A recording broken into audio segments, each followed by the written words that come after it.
તમને એવું જરાય ન થયું કે હું રાજા પદ મારા દીકરાને સોંપી દઉં? પિતાશ્રી, હું મારા પ્રયત્નથી એ મેળવવા ગયો, પણ તમે મારી પાસેથી મારું યુવરાજ પદ જ છીનવી લીધું.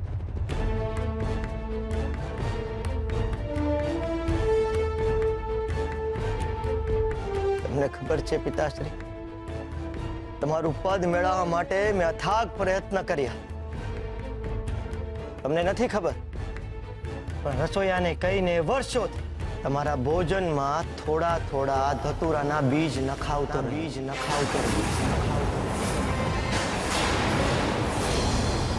જેથી તમે મને આ સત્તા સોંપીને મૃત્યુને વહાલું કરી દો. પરંતુ તમારા ઉપર એની સેજ પણ અસર ના થઈ.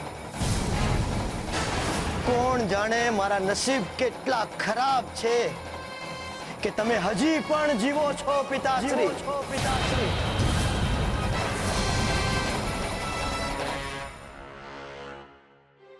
પણ પિતાશ્રી, હવે મારી ધીરજ ખૂટી ગઈ છે. તમારો સમય થઈ ગયો છે. શેનો? વિદાય. એટલે તું કહેવા શું માંગે છે? કહેવા નથી માંગતો રાજા સુરસિંહજી, કરવા માંગુ છું.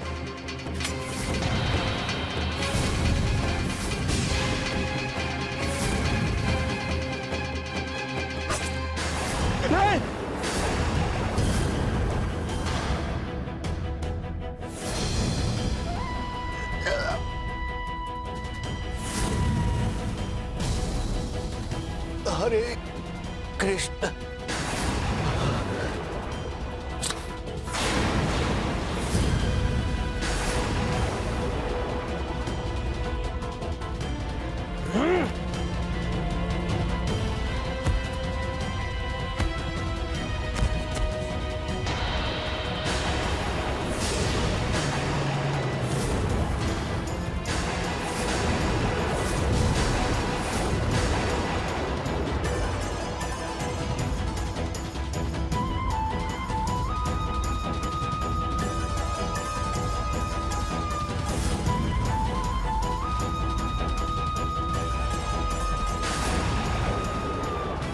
સિપાહીઓ,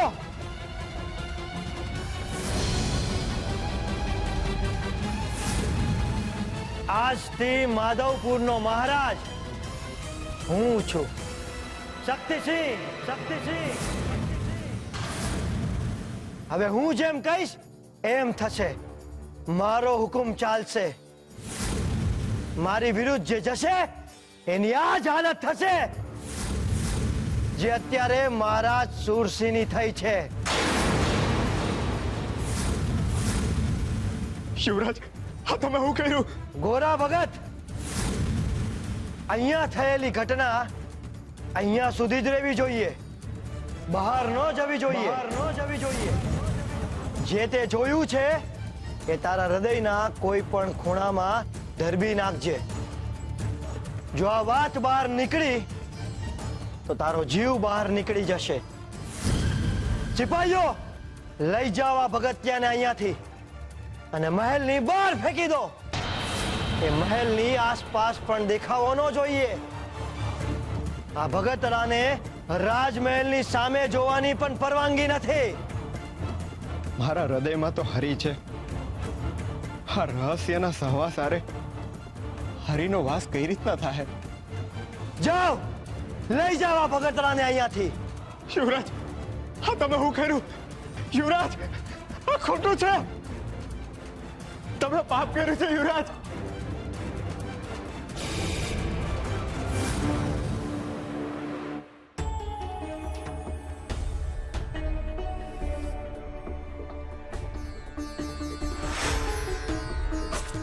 નહીં,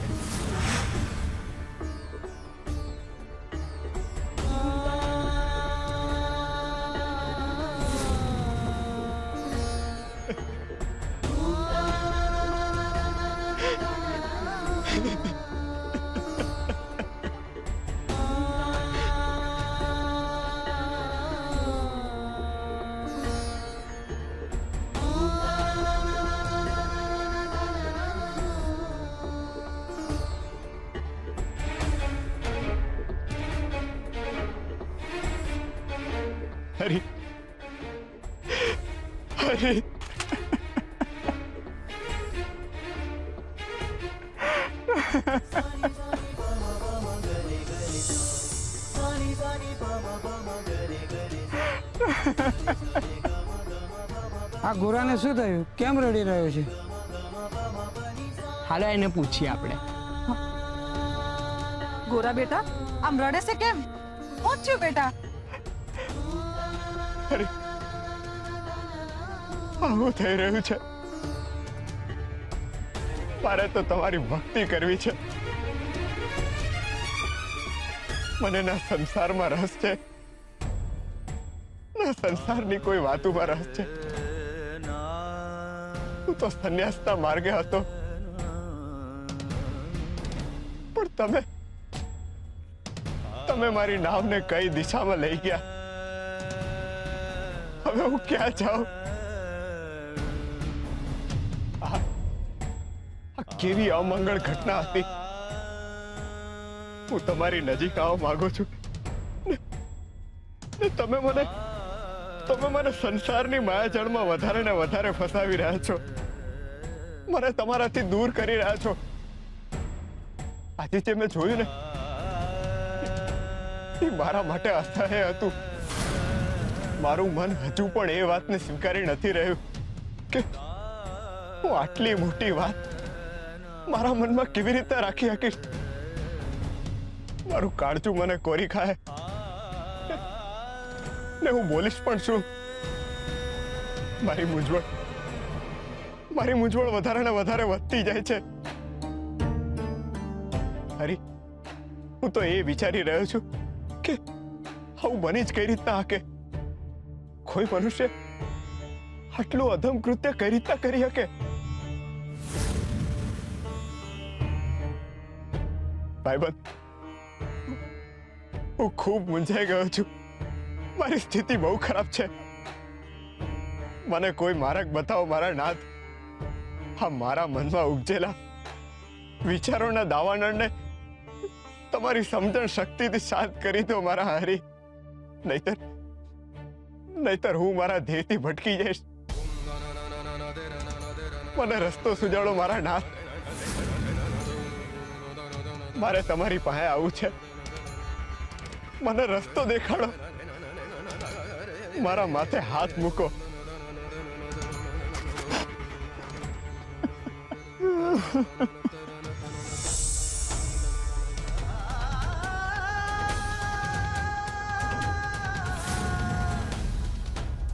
શું થયું બા?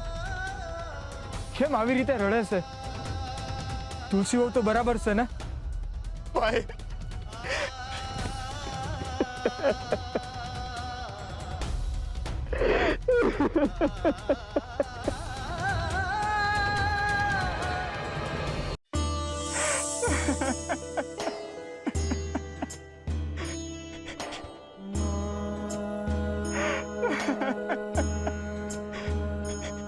તું કઈ બોલતો કેમ નથી બા? કઈક તો બોલ. તમે કેમ આ મનરાધાર આંસુ વહાવો છો? કંઈક કહેશો તો અમને કઈ સમજ પડશે ને. જવાબ આપ બા. એવું તો કેવું આપ તૂટી પડ્યું છે કે તું છાનું રહેવાનું નામ જ નથી લેતો. ગોરા, મને કોઈએ કીધું કે તું રાજમહેલમાં ગયો તો. હું થયું છે બા?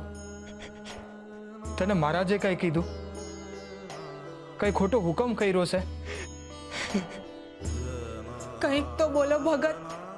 તમે આમ ચૂપ રહ્યો છો તો અમને ચિંતા થાય છે. કેમ ગયા હતા તમે રાજમહેલમાં? તું બોલીશ નહીં તો તને પીડા થશે બા.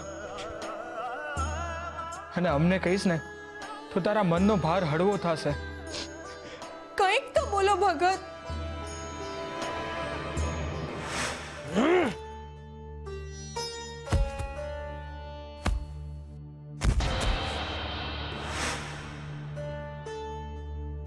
શ્રી હરિ, અટાણે હું હરિના નામ સિવાય બીજું કાંઈ નથી બોલવાનો.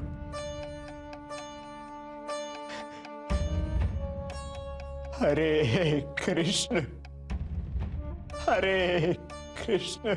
ભગત, તમે આ માડા કાન નહીં કરો. મને બહુ વીતે છે. કયો ને, શું થયું છે? હરે કૃષ્ણ, હરે કૃષ્ણ. ભગત હવે મારાથી નથી જોવાતું. તુલસી બહુ રેવા દો. કોઈ ઊંડા ઘા પડ્યા લાગે છે એના હૃદય પર. હરે કૃષ્ણ. અને અટાણે એના માટે હરિ કરતા મોટી દવા કોઈ નથી. અને હરિનું નામ લેવા દો, એને સારું લાગશે. હરે કૃષ્ણ, હરે કૃષ્ણ, હરે કૃષ્ણ, હરે કૃષ્ણ, હરે કૃષ્ણ, હરે કૃષ્ણ, હરે કૃષ્ણ, હરે કૃષ્ણ. તું ચિંતા ના કરીશ ભાઈબંધ, મારો હાથ સદાય તારી ઉપર છે. તમારો હાથ તો ગોરાને બહુ ભારે પડ્યો ના. જુઓ, એ બિચારો કેટલો ડરેલો અને આકુળ વ્યાકુળ થઈ ગયો છે. મેં તો તમને એને સાચે માર્ગે લાવવા કહ્યું હતું, પરંતુ તમે તો એના જીવનના માર્ગમાં વાવાઝોડું જ લાવી દીધું. કેવી દયનીય સ્થિતિ થઈ ગઈ છે એની બિચારાની. મને તો દયા આવે છે ગોરા પર. મારા ભક્તો ક્યારે દયાને પાત્ર નથી હોતા રૂકમણી. લાચારી અને દયા તો એમની નજીક પણ નથી જઈ શકતા. પરંતુ નાથ, ગોરાના જીવનમાં આવેલો ઝંઝાવત હવે શું ફેર લાવશે? આ ઝંઝાવાત નથી રૂકમણી, આ તો સામાન્ય પવનની લહેરખી હતી. ગોરાના જીવનમાં વાવાઝોડું તો હવે આવશે. તો હવે શું થવાનું છે નાથ? જે ભાગ્યમાં લખ્યું છે એ જ થશે ને ભાઈબંધ. પરંતુ હું સદાય એની સાથે છું. પણ નાથ, કહો તો ખરા કે એવું તો શું થવાનું છે ગોરાના જીવનમાં કે જેને તમે વાવાઝોડા સાથે સરખાવો છો?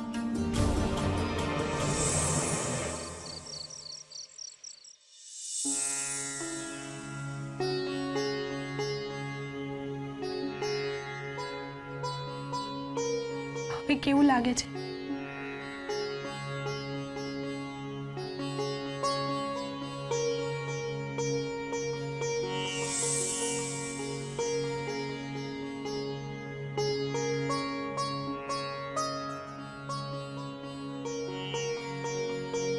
ગોરાથી ભૂલ થઈ છે તુલસીઓ. એના પગ નીચે બાળક આવી ગયો કઈ નાનો અપરાધ નથી, પણ તમારા અબોલા એને પીડા આપી જ રહ્યા છે. તમારા તરફથી મળતી પીડા એના હૃદયને છૂંદી જ રહી છે તુલસીબો. જો હવે ગોરા વધારે એકલો રહ્યો તો ધીરે ધીરે એની એકલતા અપરાધ ભાવમાં બદલાઈ જશે. એ પીડાને સહન નહીં કરી શકે તુલસીબો, અને બની શકે છે કે સદાયના માટે હરિભક્તિમાં ડૂબી જશે. એટલે તમારે એને માફી આપવાની શરૂઆત કરવી જ પડશે. ભગત, શું થયું તું? હવે તો કંઈક કહો.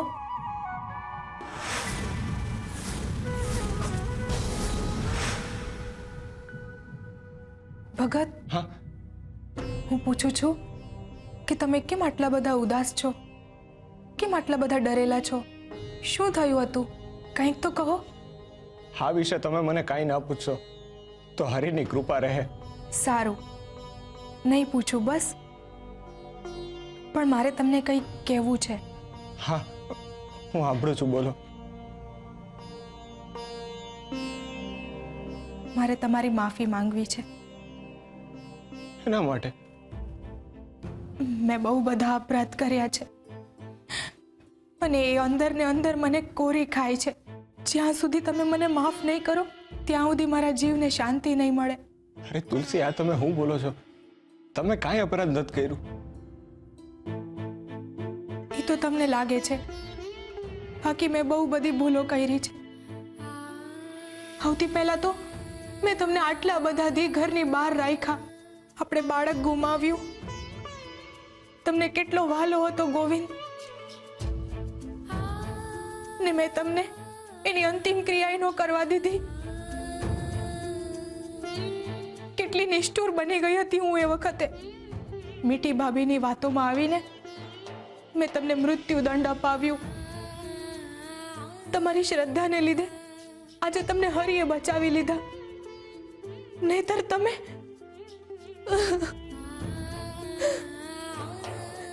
ને એ પાપે મારા માથે લખાણું હોત. ભગત, તમે બહુ ભોળા છો ભગત. મેં તમને બહુ પજવ્યા છે ને એ હાટું હું મારી જાતને કોઈ દી માફ નહીં કરી શકું. તમે મને માફ કરી દો એટલે મારા મનને થોડીક શાંતિ થાય. મને માફ કરો ભગત. મને મારી ભૂલ સમજાઈ ગઈ છે. તમે મને માફ કરી દેશો પછી આપણા જીવનની નવી શરૂઆત થશે. અત્યાર સુધી જે થયું એ હંધોય ભૂલીને આપણે નવા જીવનની શરૂઆત કરીશું. આપણા નવા સંબંધનો આરંભ થશે ભગત. કરશું ને ભગત નવી શરૂઆત? આપણે આપણા ગોવિંદને પાછો લાવવાનો છે ને?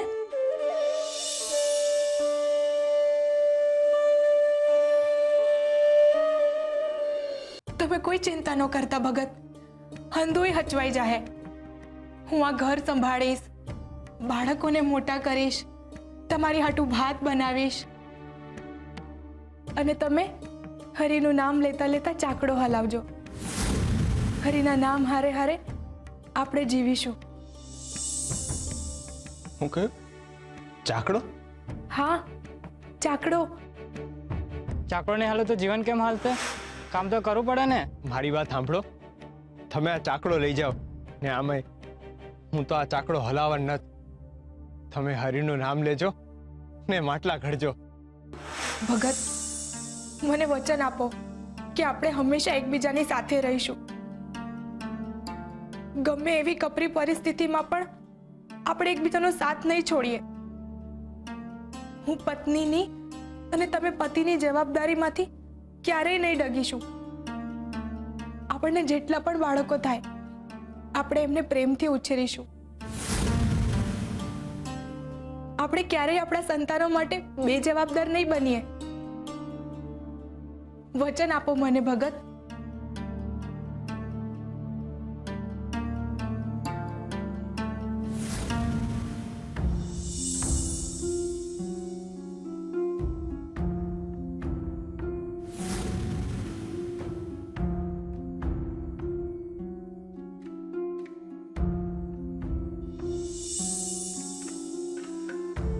ભગત, ક્યાં ખોવાઈ ગયા તમે? મેં જે કહ્યું એ સાંભળ્યું ને તમે? તમે મારી વાતથી સહેમત છો? આપણે આપણા બાળકોને બહુ પ્રેમથી ઉછેરીશું. હા,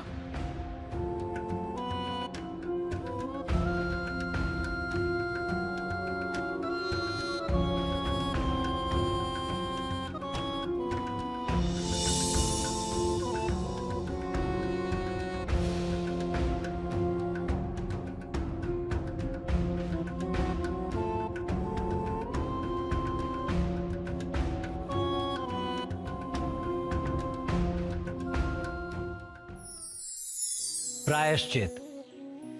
માણસ માત્ર ભૂલને પાત્ર, પરંતુ સાચો અને શુદ્ધ ભાવ ધરાવતો મનુષ્ય ક્યારે પોતાની ભૂલને ભૂલી નથી શકતો.